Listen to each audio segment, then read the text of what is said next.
Arestado ang isang drug personality sa kinasang joint buy-bust operation ng mga operatiba ng Provincial Drug Enforcement Unit 10, Misamis Occidental at Clarin Municipal Police Station sa Clarin, Misamis Occidental.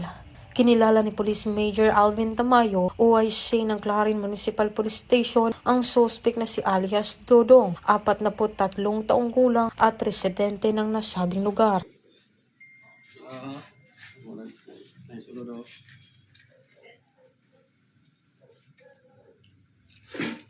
Kaya ako butang ako nakuha siyang left side. Sa kinasang operasyon ng mga operatiba bandang alas 4 ng hapon ay nakuha ang mga pakete ng hinihinalang shabu na may bigat na 4.8 na gramo at isang 500 peso bill na ginamit bilang buy-bust money at iba pang mga non-drug items. Naharap sa kasong paglabag sa RA 9165 o Comprehensive Dangerous Drugs Act of 2002. Mula dito sa Camp Capistrano, Gusa, Cagayan de Oro City, ako ang inyong Police News Network correspondent, Patrolwoman Danasa Berdos, alagad ng batas, tagataguyod ng Balitang Pulis.